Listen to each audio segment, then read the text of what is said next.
Good evening, everyone. My name is Catrielle Pickett. I am a senior journalism major here at Texas Southern University. And tonight we'll be discussing how social media is utilized and prevalent in the nonprofit sector.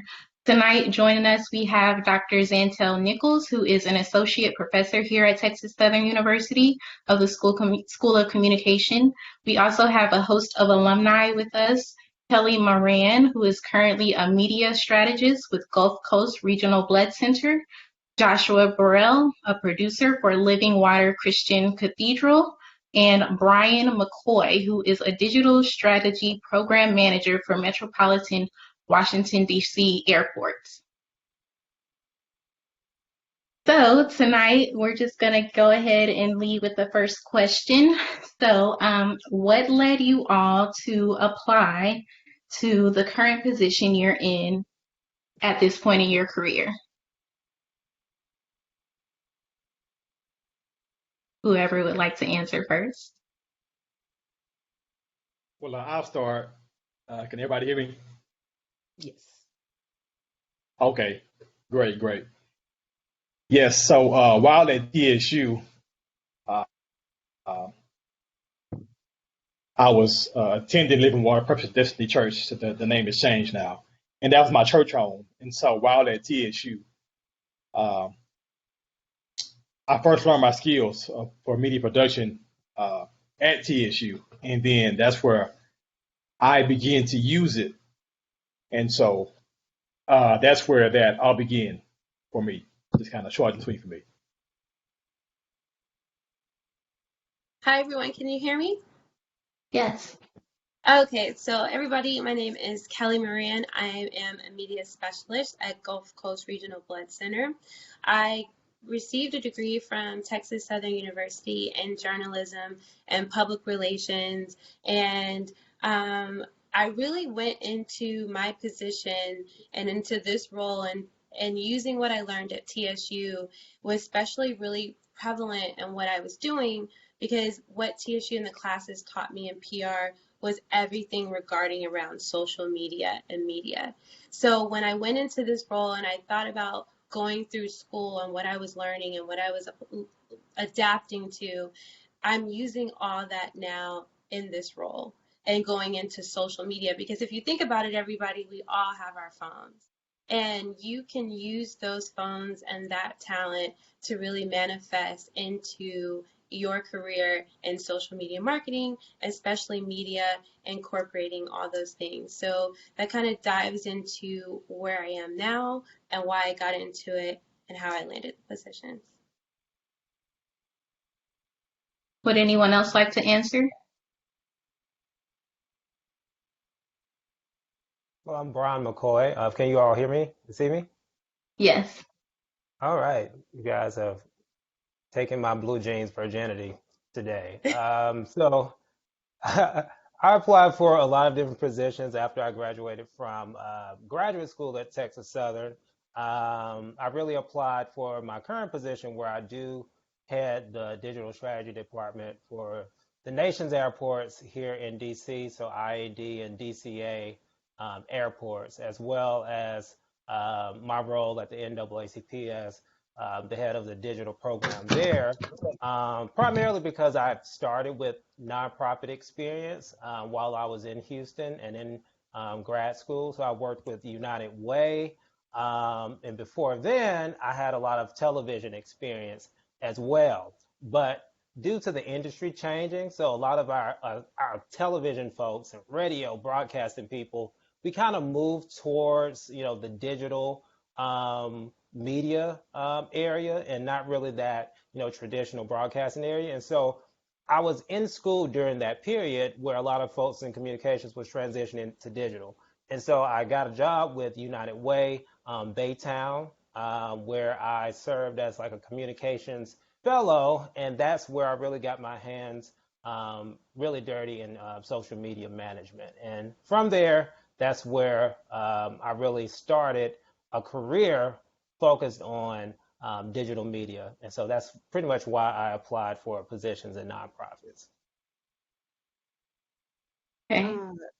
let's, oh, I mean, I'm on both sides of the fence. I started out with a bachelor's in journalism and mass comm print because at that time social media wasn't around. So I did a lot of freelance work, feature writing, and then I was a hard news reporter. I did have a minor in PR and marketing at that time, and I did public relations for a university back then. And I did move into working for a newspaper for a time. Now the role that I'm in now, I'm a professor. I'm an assistant professor at TSU, and I got my master's at Texas Southern. The difference is that originally I came back for the journalism program. It was a different program at that time, and so I went through the master's program and I took the thesis and I did all of those things. And I was still writing and still doing journalism. I was teaching it actually at the high school and just doing general freelance. How I came into this role, and this is something for a lot of you on the phone, because I fell into the same category. I was more practice. And then somewhere along the way, it did transition to where I started teaching as an adjunct. And then it just slowly but surely, I made the change over to communication studies with organizational communication. My interest in nonprofits is just because I was always a product of a nonprofit because of the neighborhoods I grew up in. And in particularly, I became very interested in grassroots because I see so many individuals, college students, just like yourselves and otherwise, who say, you know what, I'm going to start my nonprofit. I see a need in the community at the local level and I want to start it. But the research had shown that most don't sustain themselves in the first 1 to 3 years. And I wanted to understand what happens to the ones who do that are resilient enough to maintain and grow. And so that's where my interest in the nonprofit sector is. So I still like writing. I still like freelance.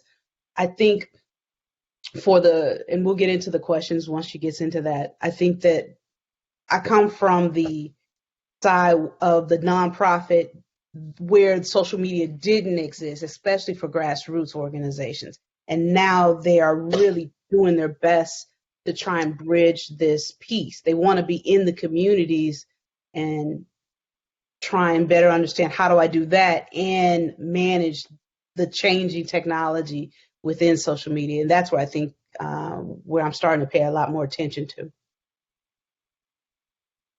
Okay. Moving on to our next question. Social media is basically our lives now. How do you use social media daily in your current roles in Bridge the Gap? I'll answer that question.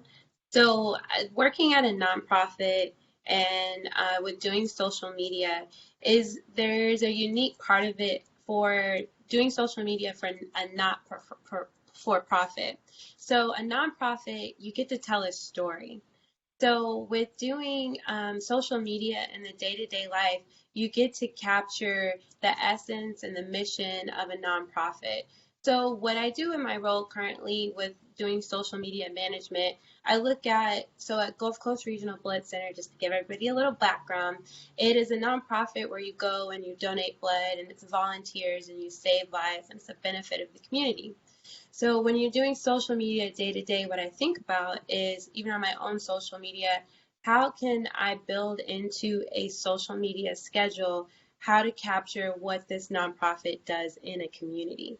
Because the biggest thing about a nonprofit, it is solving a problem or helping others. And with social media, you kind of figure out what you would do currently, like for yourself. Maybe you would go work out, maybe you would do this, but what does someone do in that role? So there's different lenses you can look through with social media management. You could look at the lens of someone working there, if I'm getting a nurse or a phlebotomist and showing a video of what they do, or the lab, or it's about creating kind of a flow. So someone who's looking on the outside in for a nonprofit, they're learning the story of how it's beneficial to the community. So that's kind of how I build that into a day-to-day social media strategy, and kind of strategy that's built into a day-to-day routine, and also built into how I explain analytics. So everybody always thinks like, I can do social media, I can do social media. But what's really unique about everyone who's incorporating that is that you get to tell numbers and ROI and return on investment. And at the same time, you're showing pretty pictures and telling wonderful stories. There's things that you can build around using social media day to day, but also kind of creating that edge and extra sauce on top of it. Would anyone else like to answer? No? Okay. So my next question would be, it's directed toward Dr. Nichols, but anyone else could chime in if they have experience. What intrigued you to research nonprofits outside of the fact that you were involved in them as a child?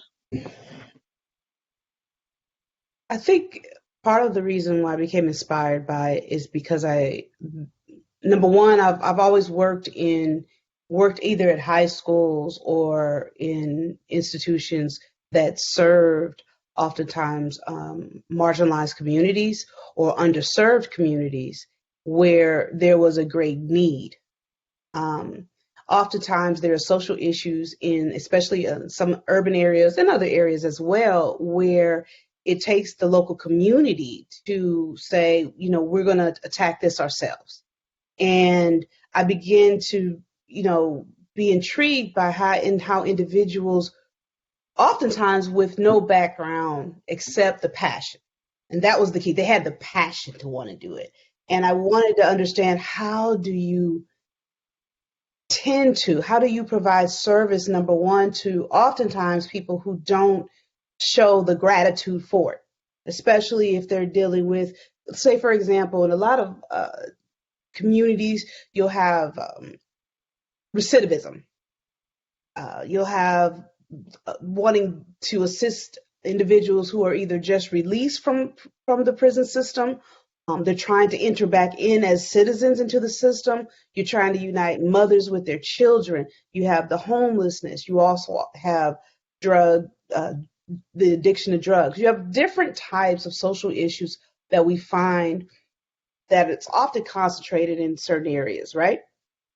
And you have individuals who have the passion to want to do it, but not necessarily, they don't have a business background. They don't necessarily have the administrative piece, and yet they figure it out. And I wanted that's where it really came, is because I wanted to see them win. I wanted to see them sustain and identify, instead of focusing on why they didn't sustain or why they didn't last. I wanted to begin to examine those who could last 5 years, 10 years. My research goes as far as one organization that started off in the community and now has been around for 100 years. And that's a different ball game, because now it's outgrown its original mission. But that's where it came from. I wanted to know, because I was starting to find more and more individuals who were seeking me out and saying, because I also would intern when I was working on my PhD, I would intern with nonprofits and just watch how they would operate and look at some of their shortcomings, as well as look at things that they were doing. And then I would have just individuals that I've known, who I've worked with, who said, you know what, I've been in corporate long enough. I've been doing this long enough. I've got to give back to the community, and not necessarily know where to begin or how to overcome some of the challenges. And that just began to drive me to want to create and research more strategies for students, like college students, individuals who have been working a long time, and now they have this strong desire to focus on a particular social issue, and I wanted to examine that more. That's really where it came from. I wanted to see what helped them last. Mm-hmm. Anyone else? Okay. So our alumni are working with nonprofits, and well-known nonprofits at that. What has been your greatest experience or opportunity that you've gained?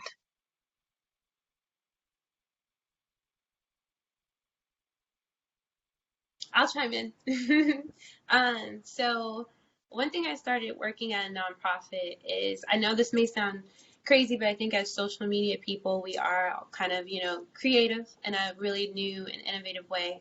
I thought about, I wanted to be a superhero. And I think what we were back during, what Professor said was that you get to literally save the world. And that world may not be, like, think about the different nonprofits, but they're the greatest day, I would say, I guess, like, I'm the sap for like scary movies, but I mean, not scary movies, like sad movies and romantic movies. But there was a time I was able to, when I previously worked, I was at Gulf Coast Regional Blood Center, and I also worked for Life Gift, which was an organ procurement organization, and both working with social media and digital marketing. And being able to be on the other side of producing like a video of saying how a young girl who needed a heart transplant, and if she didn't have a heart transplant, she would die. And this was all about producing something where it would live online. And I got to sit and ask this person questions and couldn't help but cry. And I think that same experience, and it wasn't just the sad cry, it was because of that position of working for a nonprofit. And it's that it has a soul, and it has life, and it has legs, and it has a story.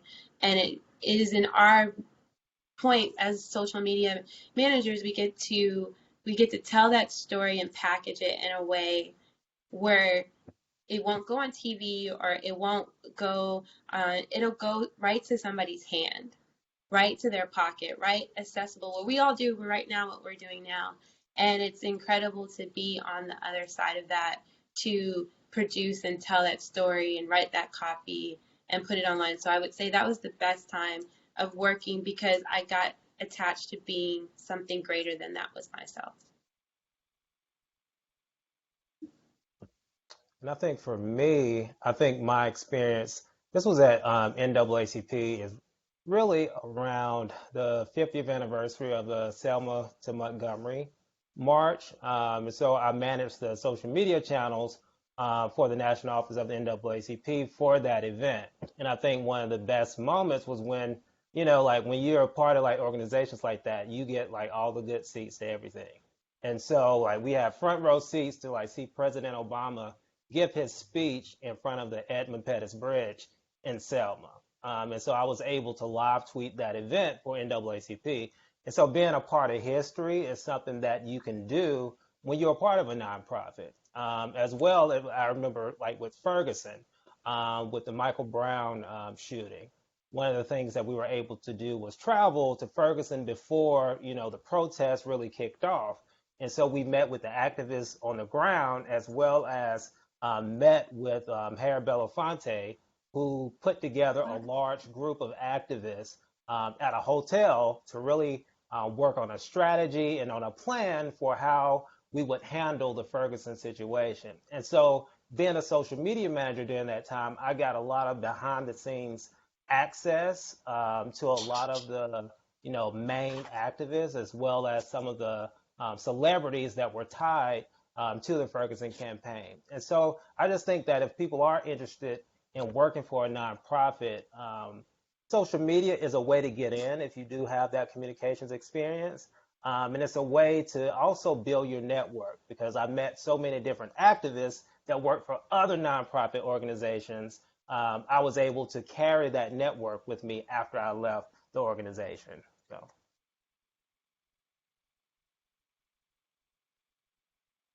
That's pretty Those are some awesome stories. I had this has been a while, but this is when I was I took a internship position as an administrative assistant for a nonprofit. It was coined collective collaboration. And what it was this organization that provided capacity for smaller nonprofits that didn't have administrative support to do the social media, to be part of the larger campaigns and promote and everything like that. And I would say that just absolutely changed my whole outlook on the nonprofit sector. And particularly, how do you bring different types of nonprofits? Because nonprofits are very different. You have the small, they do different things. Some receive most of their funding from top down. Others, they have the, like the Girl Scouts. There's they take on a different life, if you will. And so this organization allowed me to schedule the meetings and sit with them, and then they would come together and they would come up with a whole campaign. And you would have the city council in one place, and then you'd have one group that a nonprofit that just walks the streets and prays, and that's what they do after there's a crime or something like that. And I was able to create. They would come together, and then based on their ideas, they would come up with an event or a campaign, and then from there, we would create I didn't necessarily do the actual social media, but I would come up with the concepts and come up with the stories. And Kelly was talking about that, and then somebody else would do that. And I say that was probably one of the best things, because oftentimes nonprofits, especially smaller nonprofits, they have a sense, they feel isolated because they don't have the capacity to actually go out there and do the serving and then also come back and maintain your Instagram and maintain your social media. Heck, even especially for you're talking about baby boomers and Gen Xers, a lot of them don't even know how to use it. So they just want to do the work, but credibility is based heavily on their social media presence. So it was really awesome. That was probably the turning point, because it was the first time I really began to understand this idea of collective collaboration and capacity building among nonprofits, and sometimes for-profit and nonprofit, because they think differently. Kelly had talked about that idea of ROI. ROI for-profit looks very different in terms of an ROI for a nonprofit. And that's a disconnect when you have a for-profit that has social responsibility and wants to give all this money through their foundation, and then you have this nonprofit who's going to look at it very differently. So I'll stop there, but that's kind of where that excitement came, because I did get to work in that environment. I think that's beautiful, especially the nonprofit that walks the street with praise. So how do you think social media will help or hurt grassroots efforts?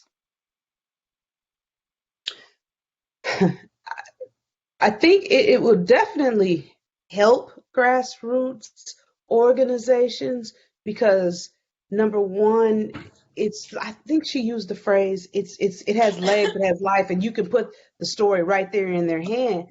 But you also have to understand the analytics of it, and when you're going to put this message out and how are you going to market it. It can definitely help and add credibility to any organization, especially at the grassroots. It hurts them because you have to give it constant attention. And that gets frustrating, because if you don't have if your website doesn't look polished, if you're not updating, if you can go in and go to the Instagram for a grassroots nonprofit, and they're out there doing the work oftentimes, and they'll still have that same one story from 3 years ago. Mm-hmm. So it'll be the last time that they post. And even though they're doing the work, it gives the appearance that they're not around anymore. And they are around, but they've lost credibility because of the social media. And I think that that's something that has to be bridged. I know Kelly might not remember, but I remember when Kelly and I was out and about, and I think I was doing something, and Kelly was, this is when she first got into it, and she was doing grant writing, and she was so frustrated with it. This is when she very first got in there, and I was like, Kelly, just go ahead, bite the bullet, and keep learning, because so many people are going to need that skill set. And she said, I don't know. She says, I don't know. She says, I'm going going to learn the skill, but I don't know if this thing's for me. And I said, Kelly, we need you. They need you out here. And it's so awesome to see her now. I don't know if you remember that conversation because this was years ago. I But just she was had doing some, nightmare flashbacks back to grant writing. she was working I for it. don't know. And we had just ran into each other, and I could tell she's like, I don't know. But I think that I could see that the nonprofit bug had hit her right there at that time. But that's what I do. I think that it's going to help no matter what. It's the managing of it that's really it's scary. Having to be how creating your videos, getting someone out there to do it because small nonprofits don't necessarily have the funding to hire. There's a lot of wonderful media companies out there. Possibly they might consider having a piece of what they do in their social responsibility to go back and look at smaller grassroots who are out there and just allocating, a certain amount of time because that's where I think they struggle. And it does hinder them because it does not make it look like they're doing the work when they are, but you would never know it from their social media presence. Hmm. I know Yeah. firsthand that funding is very uncertain when you are talking about nonprofits. So, like, do you feel like in your respective careers, do you see yourself doing your roles long term? And if so, do you feel like um, your positions, do you feel like you have someone to pass the baton to? Like, do you feel like my generation is willing to commit and donate their time as you guys are?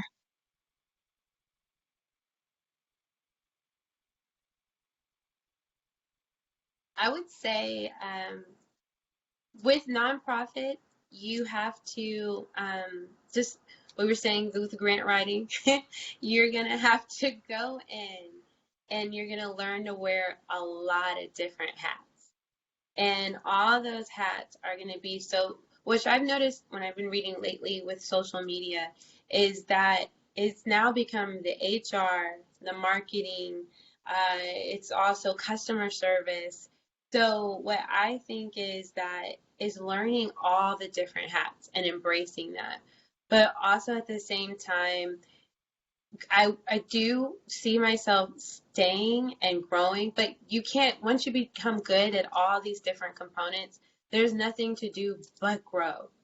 You have this whole arsenal of things. Think about it. You're a marketer, you're a photographer, you're a videographer, you could be an editor, you could be a graphic designer, you could be you're the direct contact with customers, so which is customer service, especially if it's in a sales or whatever type of situation that you're in. But what I've learned is that as long as because you are savvy, then your role and your position grows. Because when companies see that online kind of manual brochure about them and you're doing good, because think about it is you're with social media, the main point is not to just get people to look at pretty pictures, it's to get people back to your website, back to these conversions and back to doing this. And once you learn kind of like this unhidden, it's almost like cracking the code of the algorithm gods and like other people that are out there. And what you learn is that you can stay somewhere as long as the position can grow with you. So I would tell you, like, and anyone to embrace everything that you can take in from a nonprofit because their budgets are very lean, which gives you this opportunity to learn so much and to kind of like stay in it and work hard. But you have to be passionate too. Like you have to be, don't allow yourself not to connect to the mission because and pick something that resonates with you when you're working for nonprofit. I did something where I like people and dealing with people and working with people, or if you like the environment, or if you want to help the homeless, it's okay to be passionate about that because it'll show in your work and you'll want to stay and you'll want to continue to help people and meet incredible people and stuff like that.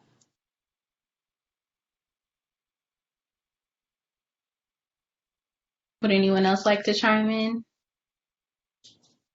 I think I would like to say just really becoming an expert in that area. So like Kelly was saying, like let's just say that you manage social media for like a church, like Joshua. Um, like if you're managing social media or digital, like you can really become like an expert in, religious social media. And that's really one of the earlier phases of my career was really starting with churches. Like anybody that will allow me to get my hands on their social media accounts. And that was like years ago, but I built a platform just based around really promoting religious organizations and churches and things like that. And even now, like in larger organizations, um, you have to really focus on a specific area. Like, are you like a civil rights person? Are you like a social justice? Like, are you focused on the homeless? But find an area of nonprofits that you really want to focus on and really look at how some of the top organizations manage their social media. Because even like I said, like with NAACP, one of the things that I was able to do was really look at all of the other, nonprofit organizations that they weren't necessarily our competitors. So like NAN, SCLC, I don't know, Urban League and all of that. When you look at their platforms, they have completely different audiences from us because our audience was pretty much older. And so I had to find, very creative ways to engage with them. And so I kind of became an expert in learning and really moving forward with a plan to engage with an older audience. But that really came from my previous experience working with churches. And so just find a niche area in social media and just move forward with that. I think that's the best advice that I have for nonprofits. Okay. Yeah, I want to say I do like what everyone says, like the gentleman says.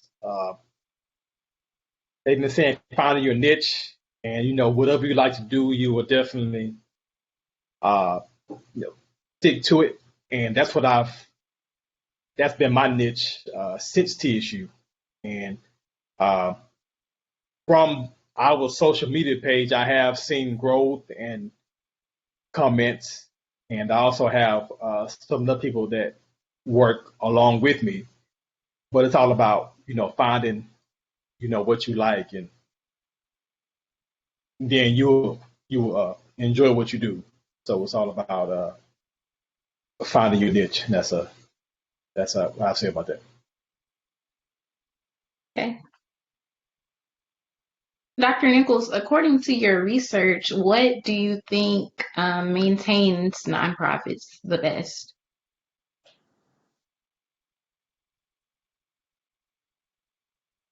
My research focused on resilience and sustainability. And all of us were talking about that. And I based it on this theoretical framework that talks about processes of resiliency. And I think one of the main themes that came out of that is number one, don't be afraid to partner. That was the ones who had been a while, who had sustained themselves for longer periods. And remember, I looked at grassroots, so I'm really talking about grassroots. I'm learning more and more about other top-down organizations, but I am speaking from a grassroots perspective. The research revealed that one of the regrets that a lot of smaller nonprofits have that have been sustained for a long time is they wish they would have learned to partner earlier. Oftentimes, small nonprofits, grassroots nonprofits, they don't want to. There's a feeling that they're going to be gobbled up, or that I'm going to use the term "their baby" because they use that term a lot in the research. Oftentimes, when you have when you're developing your nonprofit, it's your baby, and you're cultivating it, and you're giving it substance. And what happens is we do become oftentimes territorial of it. We're afraid that if we get too many hands in it, it's going to get muddled. Our ideas, who we service, all of those things. And I would say that was one of the things that emerged from the organizations that has sustained themselves longer and longer. They said, don't be afraid to partner. and in doing so, find out the need, what you do in your nonprofit that fills a need. They may not need all of what you do, but as you're trying to grow roots and thrive, if you will, go ahead and partner because it establishes your credibility in a certain thing, in a certain area of that nonprofit. I think that was one. Two, I think it was the mentality or the mental state uh, as the organization developed. They had to have a passion for it. It had to be something that they were doing because of their commitment to it.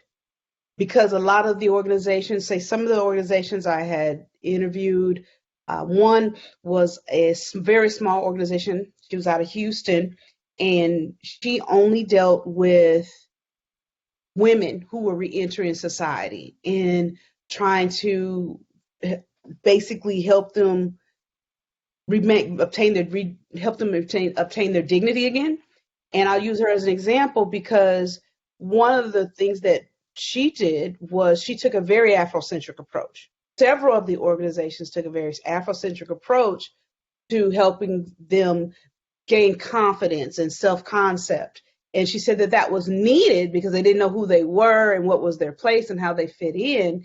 And then, but she was so dedicated to that cause that oftentimes, especially if you have a religious affiliation or anything like that, oftentimes you cannot get funding.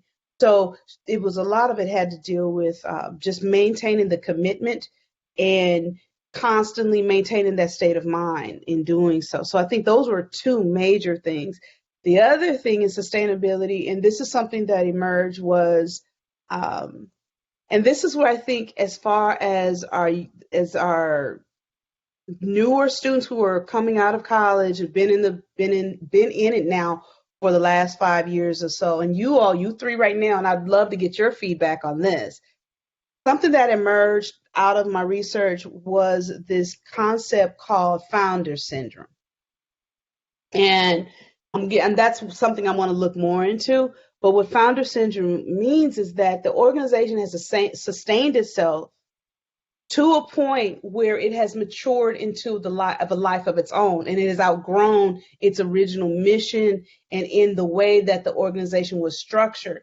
And now the founder or president of it has to release it and allow the board members and others to come in and let it thrive on its own because it's changing. Just like as a baby grows, I'll use that analogy, it grows into an adult and has to take on a life of its own.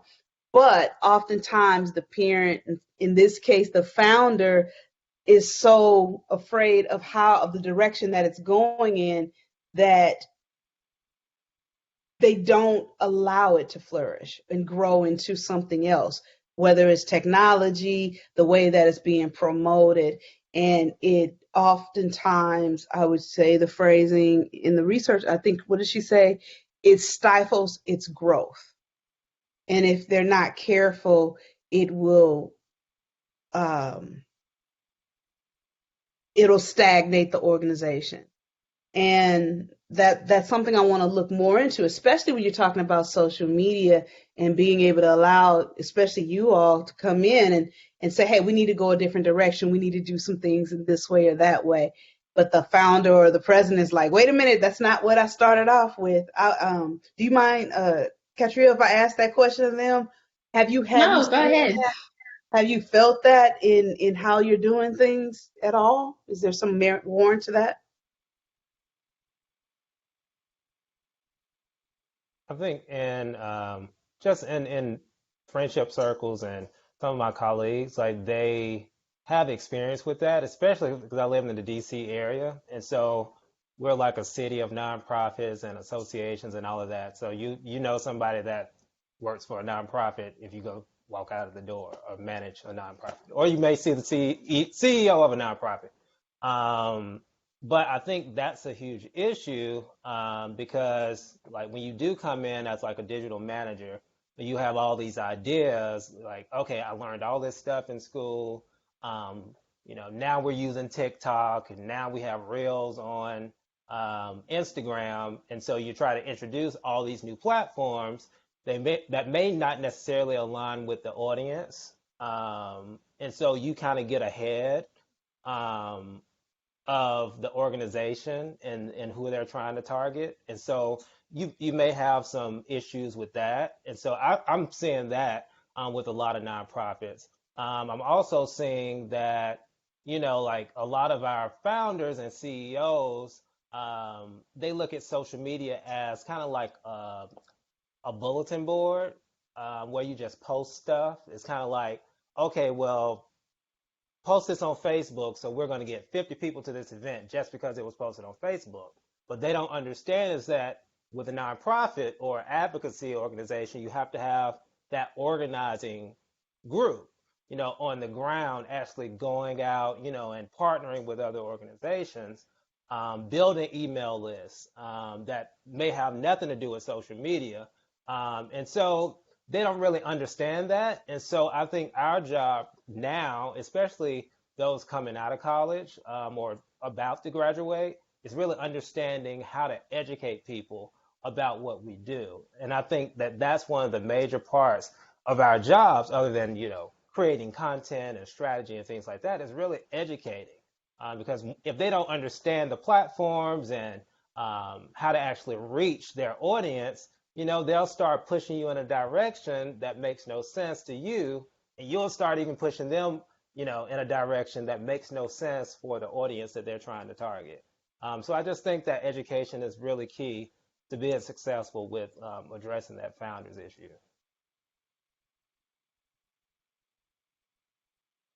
You're muted, Kelly. Sorry, guys. Thanks. I think that's such a great point, what you said.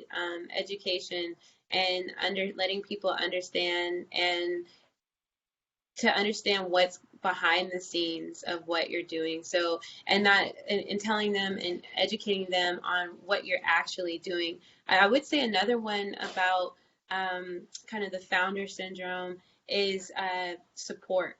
So I think understanding that social media and after you've educated your colleagues or whom you're kind of pitching things to, is also kind of at the same time gaining that support and trust.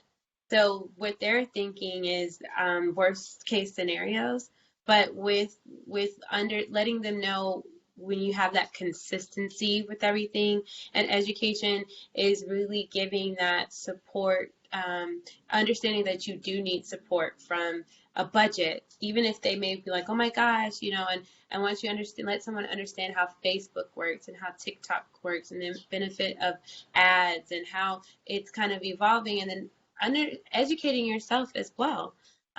Also, reading up on different blogs and different social media examiners and what's happening with social media, keeping yourself educated as well as when you educate them, and really get into presenting.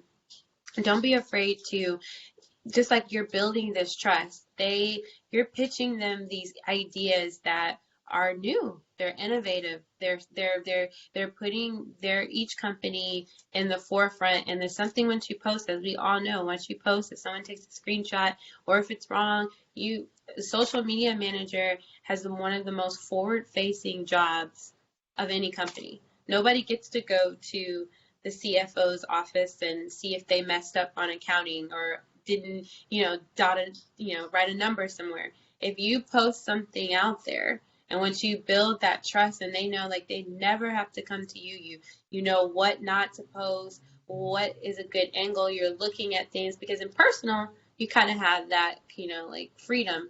But when you're working for a company, you want to be mindful that you are gaining trust once you educate them, because you can say, like you said, all day, but you want them to understand that you have intention of what you do, and you are a professional and you're an expert and you know what you're doing. And and it will stifle a company if they don't have that person in there that can build that relationship and kind of really have that aptitude to go out there and produce. And also, after you've produced, explain what you produce and present it.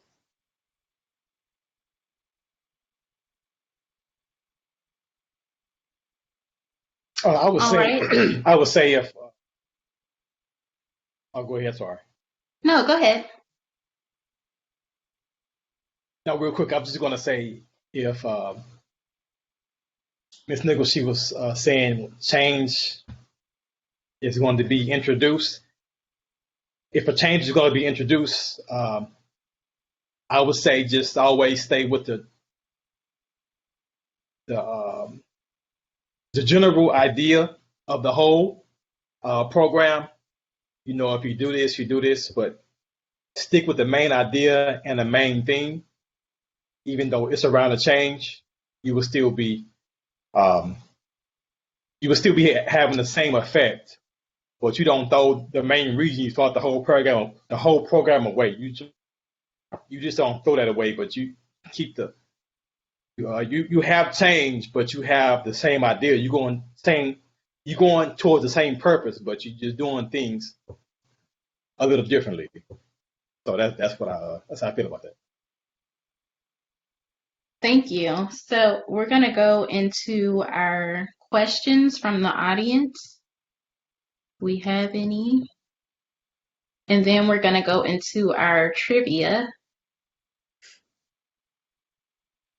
Oh, there's a trivia? Yes. Okay, there doesn't seem to be any questions, so I'll go ahead with my final question. Um, with the new features on social media, and you were talking about the target audiences that you have specifically for the different nonprofits, what has been your biggest campaign? And do you feel because of the pandemic that more of an older audience is more in tune with like TikTok and Instagram? Yeah, I totally agree. I feel like everybody's there because we couldn't do anything else.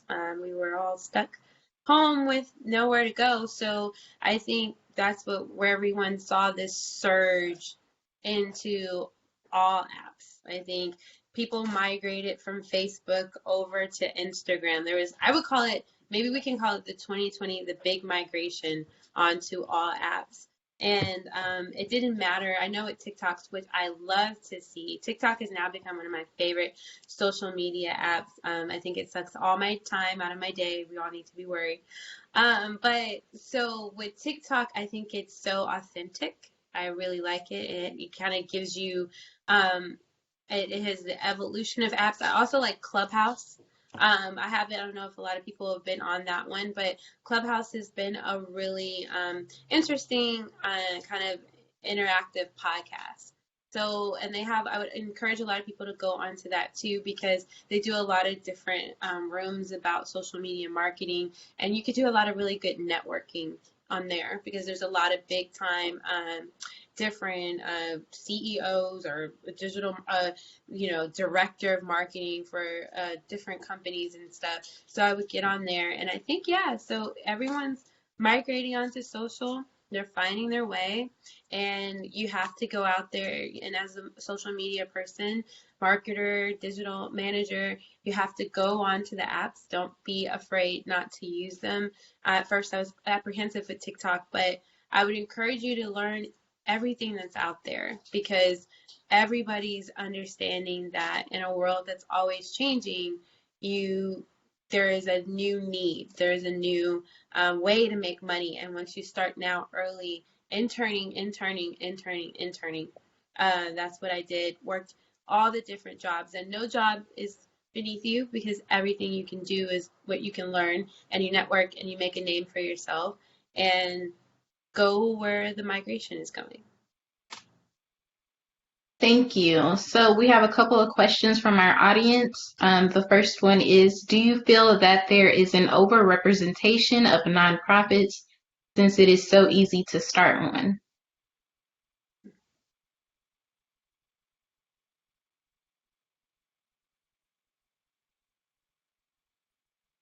I wouldn't mind answering, or I'd like this. I could start on that one. I think that we oftentimes, when it comes to nonprofits, we tend to construct them from the heart. and not think about the steps and the processes and actually getting them structured. Because oftentimes what we will find is that there's quite a few nonprofits that do the same thing, but don't necessarily have an effective approach. And that comes from sitting down, and even though for-profits have to do a business plan, it still has to function. In organizational communication, we call that a system. It's still a system. It still has a bunch of parts, of moving parts to it, and they all have to work well. Otherwise, the system doesn't work anymore. And I would say that, yes, if in nonprofits, it's important to really find out if that's your passion. First of all, can I take this same passion that I have and use it and partner it with something that already exists? Two, is my approach any more or less different, unique than what already is out there? Okay, because you're going to definitely be competing for funding and different things like that. And yes, I have seen a, an over, I don't want to say an oversaturation, just a lot of passion for the same type of uh, structure of issue that a social issue that they want to attend to. And I think that we do have to be careful about that, because if you are going to focus on, I mean, there's a lot of accountants out there, there's a lot of universities out there, just like anything else. You have to make sure that you understand your niche and what is unique and how you're going to, number one, market that, and how is that going to serve the population that you're trying to help. So yeah, I think it's tough. We do have to go back and do some thinking on that one and say, can we partner on this? Do we have the ability to peer and create this same beauty and magic and service to the community? Thank you. So we have one more question, and then we're going to go into the trivia for the audience. The next one is, what is the dominant misconception about nonprofits that impede their vitality? Great question. Can you ask the question one more time? It was just so amazing. Yes. What is the dominant misconception about nonprofits that impede their vitality? I think we're maybe funding, that they'll always be around. I think as our world changes, and just like any other businesses that don't last, I think a lot of people think that maybe the food bank, or a nonprofit that they're used to seeing, and that brand and that attachment they have, that they've seen growing up, that there will always be funding. And I think that's why a lot of different nonprofits have to come up with these really innovative ways to keep up with the times, especially by implementing social media marketing and digital marketing. And I think as us on the other side, that are not even, maybe there would be another nonprofit you don't even work for, or not affiliated with. The biggest thing that I have to always see, and also from our community, as being an African American, is getting involved. Picking nonprofits for ourselves and our work-life balance to be a part of, and to donate to, and to be a volunteer. I think nonprofits, we just think they'll always be there, but they need the support of the community. They need the support, just like anybody would follow Cardi B or Jay-Z. You also maybe pick a nonprofit to follow and kind of interact and share their content, so it also builds that audience as well. Would anyone else like to answer?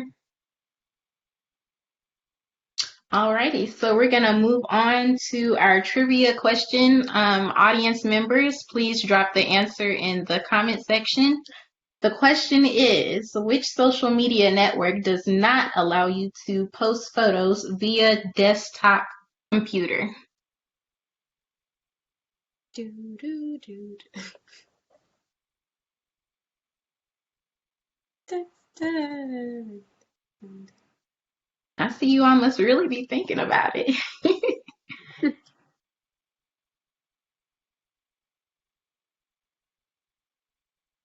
I obviously got a lot of learning to do. Are you asking us? No. No, it's the audience. They're supposed to answer. Give them a hint. Oh, I see someone posted 2 answers, narrow it down to 1.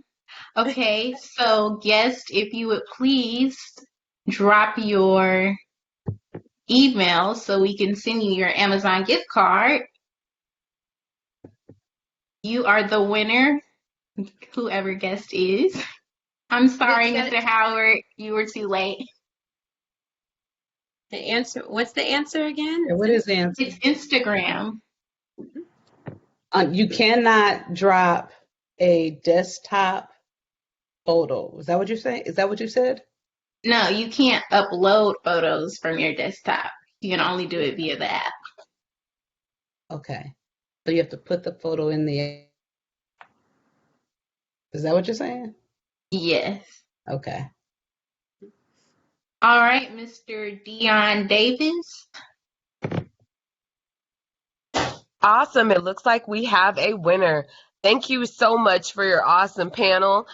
Thank you so much, Dr. Nichols, Ms. Moran, and Brandon. I think we lost some people on here, but that's okay.